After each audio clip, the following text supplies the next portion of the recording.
Hello, everybody. My name is Christy Thrower, And my name is Julia Cahoon. and we will be your hosts today for the UConn True Crime Club podcast. So, would you like to do the honors? Yeah, we'll start today off with a warning. Today's episode contains true events of murder and kidnapping. If you are sensitive to this, please don't listen. UConn is, fortunately, not known for many murders. From all my research, I've only found 2 cases of homicide for alumni, one in 2009 and one in 2020. Today, we'll be talking about the one in 2020, covering the case of Peter Manfredonia, who in 2020 sparked a multi-state manhunt, murdered 2 people, and took 2 others as hostages. But we won't just be telling the story. We'll also be looking into why he did it, what kind of person he is, and what led him to these crimes. None of this is meant to glorify murderers, but rather to try to understand this one. I don't mention any real names of victims. On Friday, May 22nd, 2020, at around 9 a.m., Connecticut State Police received a 911 call from a resident of Myrtle Road in the town of Wilmington, Connecticut, saying 2 men were bleeding on the ground in the street. Upon arrival, the cops found them, quote, suffering severe lacerations to their facial and upper body areas to include severed limbs. The first victim was a 62-year-old man who had his right hand severed from his body, his left hand, thumb, and index finger removed, his tricep severed, and lacerations to his head and massive skull fracture. The second victim, 80-year-old man, had serious injuries to the head and the upper torso and was transported via LifeStar to Hartford Hospital and went through surgery and was stable. The first victim died during the ambulance ride, while the second was brought in for surgery. Neighbors said they saw a man on a red sports bike wearing dark clothes and a motorcycle helmet with the first victim. The man attacked the first victim using a, quote, long object, and during the attack, victim 2 approached, to which he was attacked as well. The man then fled on his bike. A samurai sword with a silver blood-stained blade and dark handle was found near the scene in the forest along with its scabbard. This was later identified as the murder weapon. His bike was found 5 miles away, abandoned a few hundred feet off the street in the woods, which from the license plate was the police found to be registered to Peter Manfredonia. This is not essential to the story, but they also found his blood-stained motorcycle helmet and t-shirt nearby, which he was trying to wash off in a stream. The shirt read in Chinese, "World Peace." The police then searched for information on Manfredonia and discovered the name and address of a known female acquaintance of his. She said he'd stopped seeing her recently, gave them his address, and confirmed that, yeah, he did have the bike, and the samurai sword, and the World Peace t-shirt. On the 24th, the police found an abandoned F-150 registered to a resident of Turnpike Road. When they went to the property, they found it was a mile from where Manfredonia had gotten rid of all his belongings. The cops knocked on the door to no answer and eventually broke into the house to find a 73-year-old man tied to a chair in the basement. We'll call this man Tom, but that's not his real name. His testimony is where our real, most in-depth insight into the mind of Manfredonia comes from. Tom lives alone in his house. On Friday night, he had heard that the town over had a murder and that police were still searching for the suspect. He went to sleep in his recliner with his .22 long rifle on the guest bed right next to him. At 5:15 a.m., Tom woke up to Manfredonia holding a gun to the back of his head and shouting at him to not turn around or I'll blow your fucking brains out. He then yelled at him to turn around and put his hands behind his back. He zip-tied wrists together and put duct tape over his eyes. Tom then asked to go to the bathroom, to which Manfredonia said yes, walked him across the room, helped him pull down his pants, and guided him onto the toilet, all with the gun to his back. It's wild. Manfredonia then said they were going downstairs. He guided him to the stairs, to which Tom said he wasn't good with stairs and asked to sit down on the steps and butt slide his way down. Manfredonia agreed. This shows he is an ADA compliant criminal. Manfredonia sat Tom down, took off his duct tape, and asked what he wanted to watch. He put on a movie and started ruffling through a large green duffel bag of his. He asked Tom if anyone had any reason to come here to check on him, to which Tom said no. He then went through his voice messages and asked him about all the people on the other end. One of them was from a concerned family member who lived nearby and was telling him to be careful. Another was from a nearby neighbor asking if Tom could check on his house since he was out of state. Initially, Manfredonia was concerned, but Tom explained who the messages were, so it was fine. They said that, or you said that they were playing a movie at this time. What kind of movie do you think you even play in this situation? Like, it can't be like a Disney movie or anything lighthearted, right? I can't even imagine. I got this story from the affidavit from the case, and it didn't say. It's got to be something like dark and twisted. I feel like you can't be tied down and have a weapon in your hand and then play like Moana or something. It had to be something crazy. Yeah. They then had small talk. Manfredonia said his name was Rick, while Tom told him his name.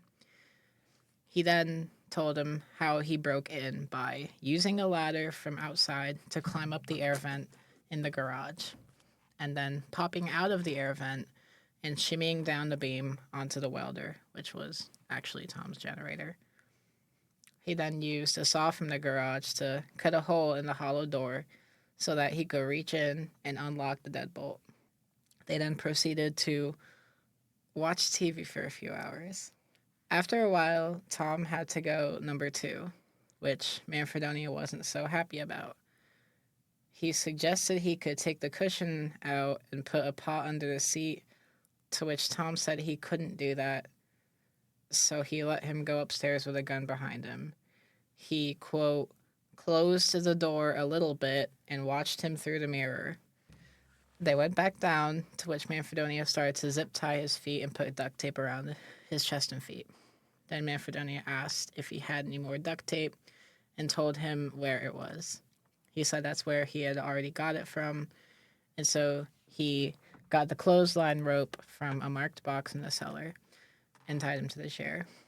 After a few more hours, Tom tried to talk to him again by asking him about his interests, since the news had said the killer used a motorcycle, to which Manfredonia pulled up a stool next to him and started gleefully smiling and gushing about motorcycles. Yeah, it's like a situation where clearly Tom had some insight and was just, I don't know, having Manfredonia just continue to indict himself in this case. I mean, I'm glad he did. They then talked about his family. Manfredonia said he had a mom who did biology and a dad who got laid off. He had an older and a younger sister, and he also talked about his grandmother and grandfather and how his grandfather's knee surgery helped him enjoy life more. He also said he only had one close friend but gave no details.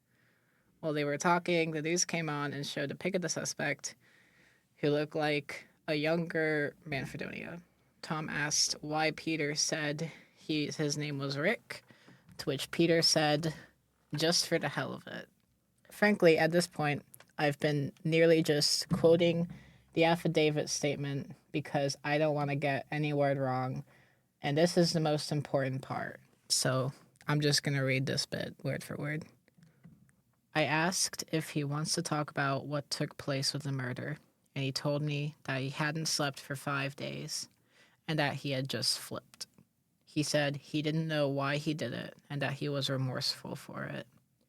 I suggested that we call the authorities and try to work something out for him.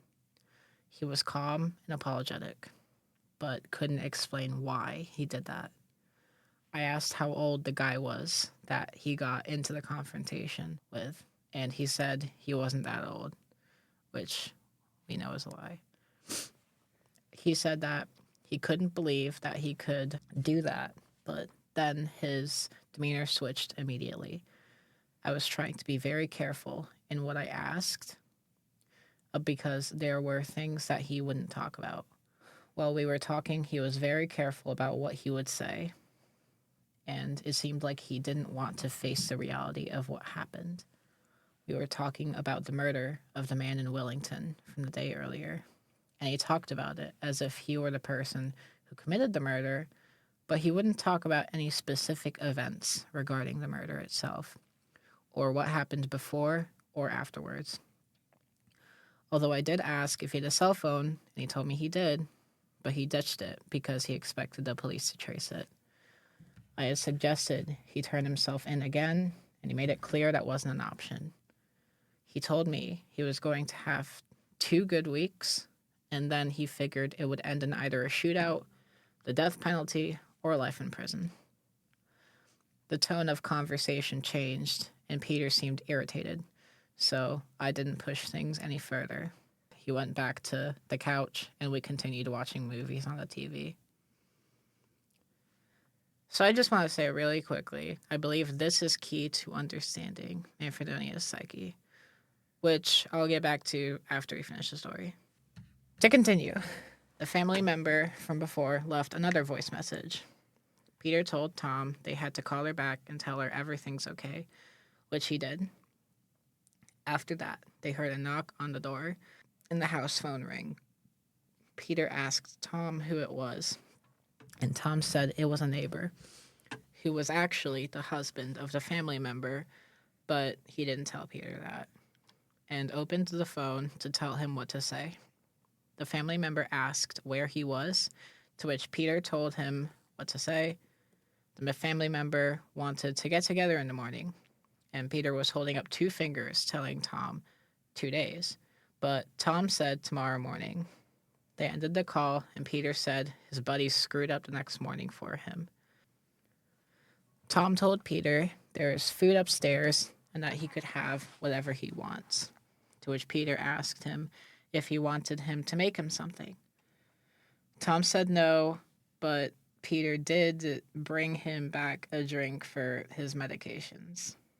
I can't imagine how this is for Tom. Like, this is peak COVID.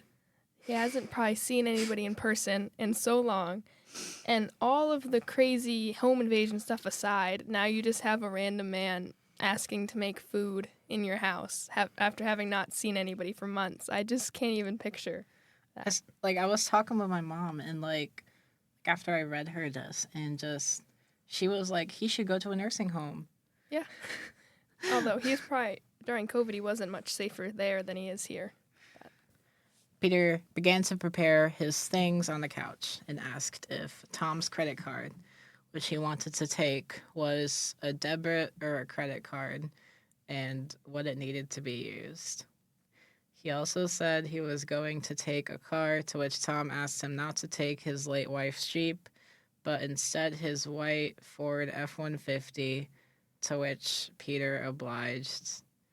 He then took things from a bunch of cabinets, including a long grill lighter, alcohol bottles, and canned foods, as well as laundry baskets and boxes for supplies.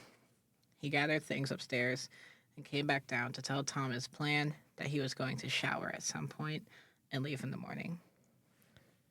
He was prepped. Not all murder fugitives have access to a house and stuff to pack up. That's kind of crazy. He is playing a survival game. I don't. Yeah. I don't get this man.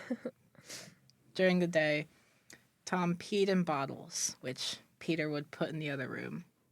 When he was done gathering supplies, including the .22 long rifle, they watched more until Tom fell asleep around 11 p.m. When he woke up at 2 a.m., Peter was already up and was getting ready. This is in quotes. His demeanor had changed, and he was stern and forceful. Peter told me he was going to take a shower. He would help me if I had to pee again, and that he would bind me up again before he left. Until this moment, it looked to be the beginning of a friendship story. Yeah. They seemed to be best buds. It was very forceful, but still. Then I guess the turn and tone kind of changes that friendship. I think Peter was lonely. I think so. I think that was definitely... Seems like Tom might have been a little lonely too if he was so communicative with him. I think he was trying to get information. I think so too, yeah. I do have a theory about this after I finish the whole story. Yep.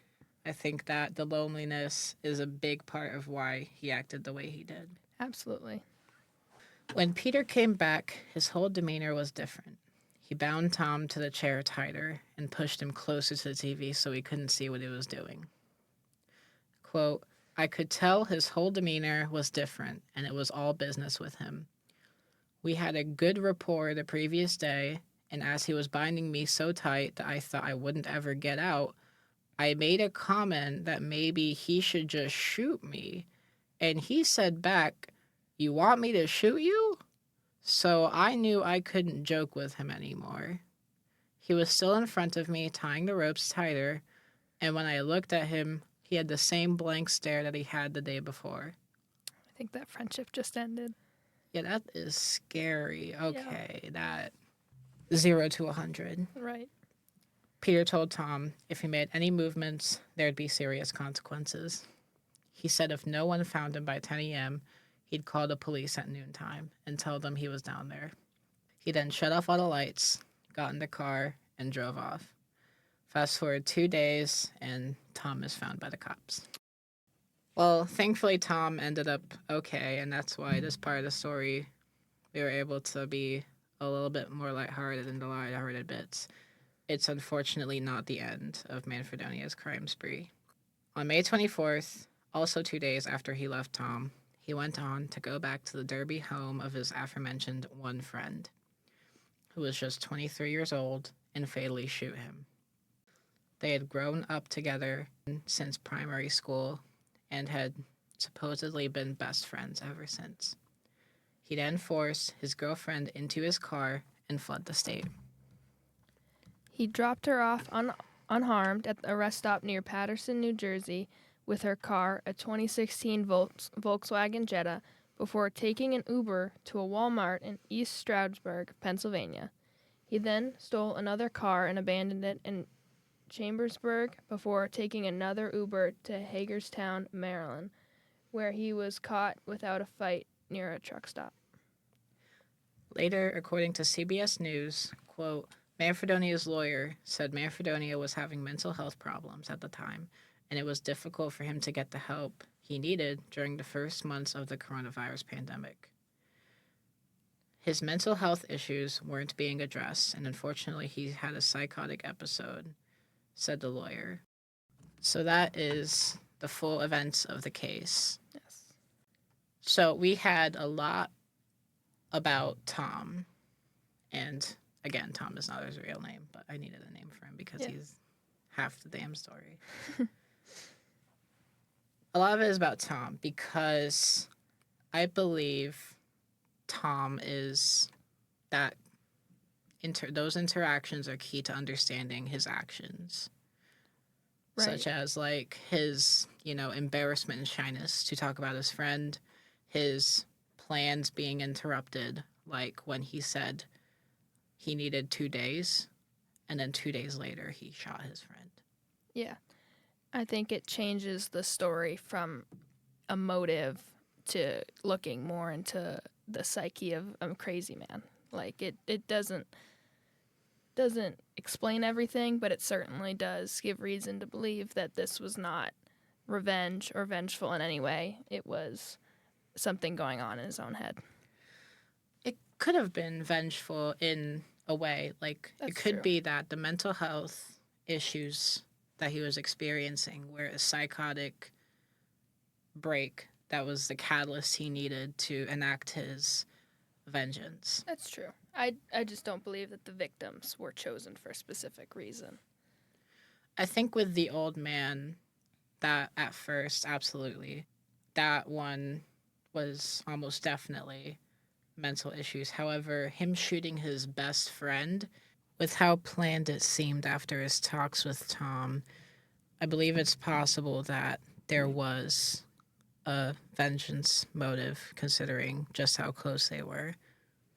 Absolutely, and the best friend at this time must have seen the news, known and recognized his friend, and probably tried to intervene in some way, and that probably definitely upset. I didn't Peter, think of yeah. that, but yeah, that's a possibility. So the outcome of the case ended up being 55 years from murder twice and 25 years from kidnapping the girlfriend were the major charges. However, home invasion was also mentioned. In a statement to the best friend's family, Manfredonia said, "My actions were nothing short of reprehensible. Quote, know that I do not expect your forgiveness, but I apologize nonetheless.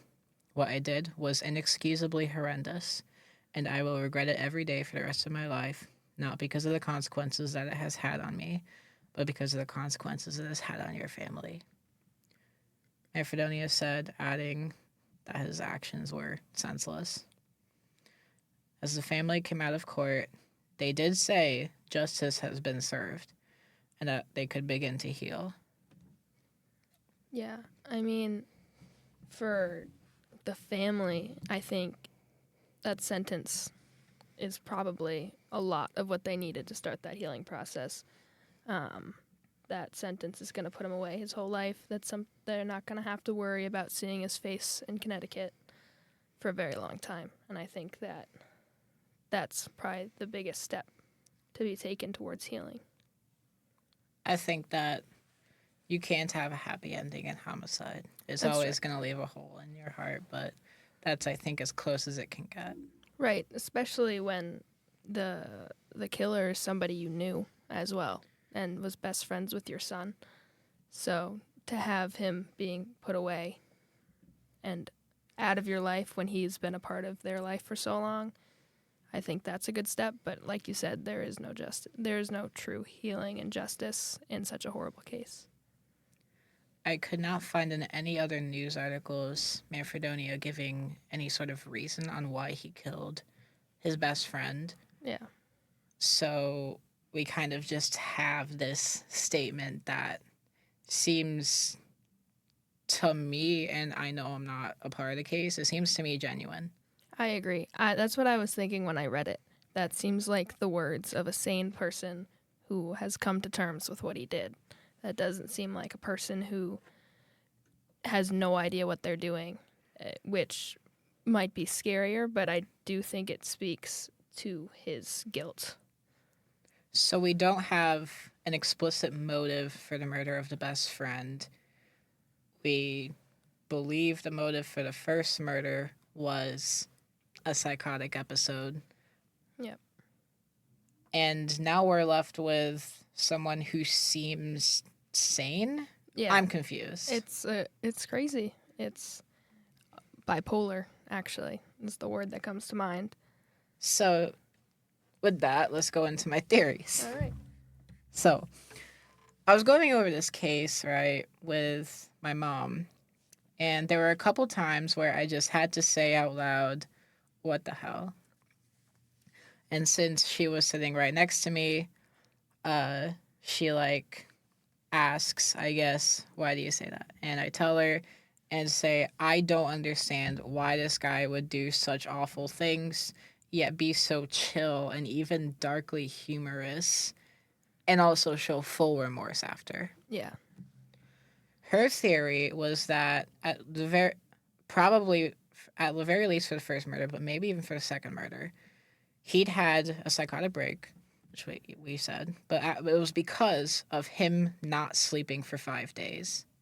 Remember that quote I brought up and how I think it's the most important part of the case when he said he hadn't slept for 5 days and he flipped. If you'll notice during the entirety of Tom's segment, it did not mention once in the affidavit that he had slept that day either. Right. He had no indication at all that he had gotten any rest at all. So the reason that's important is because my mom said people can absolutely go crazy and do insane, irrational things when they are extremely sleep deprived. Yeah, and I've learned about sleep deprivation in class a bit as well. What surprises me is typically mental functioning and speech seem to really slow, and he seemed to, even in a state where he wasn't sleeping, to have a bit of rationality. He was planning, he was picking certain items to bring with him, he was making coherent sense to Tom. That's something you typically don't see with somebody who hasn't slept for 5 days. It's just a really strange case. There's a lot of weird circumstances that don't really line up. So that's one theory that my mom had, but definitely not the only. It definitely, even if she's completely 100% sure, it wasn't the only reason. Yeah. I think we can all tell that. I think there's definitely some good reason that it would contribute, for sure. So it could have likely, sleep deprivation could have likely just been the catalyst. Again, I'm sorry I don't have as much details on other parts of the story as I do with Tom's. However, I do believe Tom's part of the story is key to understanding the rest in that it reveals his ability to switch on a dime into someone so cold-blooded from someone so calm and apologetic. A possibility could be bipolar disorder, which can be characterized by flipping between extreme depression and extreme mania. I also believe there had to have been some level of psychopathy, specifically when he switched to being cold-blooded, since he entirely turned off his morals and did things all business. So the reason I say psychopathy is because, yes, he still did help Tom P. after, he was all business, but I don't believe he did that out of, I guess, rapport or something. Right. Because he said, like, you want to be shot. Like, right. I believe he did it purely because he just didn't want this guy pissing himself. I think that was purely business to him in that moment. I believe the psychopathy, I'm not entirely familiar with psychopathy and if it can just turn on and off like that. Yeah. But I just thought it was worth bringing up. I think definitely. And, I mean, there are no shortage of psychotic diseases, but bipolar definitely seems to fit in this case.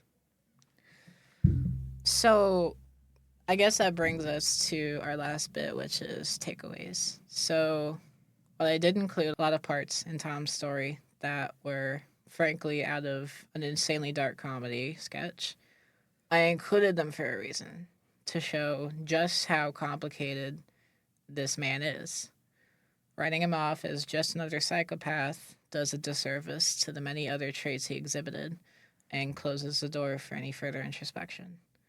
To stop crime like this, I believe that while the blame can absolutely be put on Manfredonia, the first step still becomes mental health awareness. How to treat symptoms of bipolar disorder, psychopathy, insomnia, and any other illnesses that can greatly impair one's ability to act with ration. Blind demonization of those with these illnesses, in my opinion, just solves nothing. I couldn't agree more. And as we've moved away from the pandemic, I think people have become more acutely aware of disease, mental disease, and maybe what it looks like, but also acknowledging how they might have certain things going on with them, looking inwards, but also noticing it of other people and learning the steps it takes to get help. But unfortunately, at the beginning of the pandemic, there wasn't that much emphasis and awareness in Manfredonia's case. So another step, I'm sorry, I wrote this at 2 a.m. Another step, in my opinion, is to stay strapped. While Tom absolutely kept that thing on him, he unfortunately ended up caught with his pants down because everyone fell asleep. Yep. Now, I'm not saying you have to sleep with a gun under your pillow and risk blowing your head off. I'm just saying that Tom had the right idea. In America, you can legally shoot trespassers on your property in self-defense. Yeah. I mean, I'm not a gun owner, and I don't really see that for myself, but security for sure. Yeah. There are crazy people, even in the state of Connecticut, and just making sure simple things, locking your door, I don't know, your windows, Mhm. garage, everything. Just taking that small step to secure your house or dorm room, even making sure your door is locked, anything like that. I know Manfredonia did break in anyway, but it is still at least a barrier. Right. And if anything that can slow an intruder down or make you aware of their entrance is crucial, especially if you're in a situation unlike Tom, but that you could call 911. Yeah. So I know that bit about guns, though, sounds dark, and I do intend it still Mhm. as a last resort. Yeah. I don't mean to stir fear about your local mentally ill person. Please don't go around shooting people. Yes, absolutely not. That's But not what our country needs. but what I'm trying to say is people like Manfredonia do exist. They are thankfully very rare. However, I'd argue that most people have at least some of the traits he had when it comes to mental illness. You have to remember, he was a UConn alumni. He Right. was one of us. He seems normal to many people. Right. He was a person who had access to higher education, went through with it, got a degree, he was working, and still something probably like the pandemic was able to be so life altering that you lose sight of your compassion, of your rationale. It's something to definitely be fearful of. And hopefully people don't go through a situation like the pandemic again in their lifetime, but I mean, anything severe like that could have a disastrous effect on your mental health. Yeah. Any life altering choices, any situations, and yeah, it's really big. I saw in another news article, and I again forgot to mention this, that Manfredonia had sought therapy before, like a few times. Yeah. So it makes this case, I think, confusing to me still, because there's a lot of things we just don't know. Like, how could this man who sought help, was sane enough to prepare, Right. to have small talk, to break in so methodically, to seemingly put so much into this plan, also be flipping on a dime in his irrationality? Yeah, it just makes you question everything, really, about the case. Especially, we can label it as a psychotic break, and there are definitely signs to support that. But there's also a lot that says he was in his right mind when he did this, and that's just what his mind was. So it's a lot to consider. All right. I think that just about does it for this episode. While we don't have all the facts of the case, unfortunately, and I guess we may never know what his true motives were at for both murders and the kidnapping, it does still bring a lot of thought to the table when you hear Tom's story and their interactions. And it's an important reminder to look out for your own and and other people that you know's mental health too. There's always at least a small silver lining. So that's my silver lining for this story. Yeah. All right. This was the UConn True Crime Club podcast. I'm Christy. I'm Julia.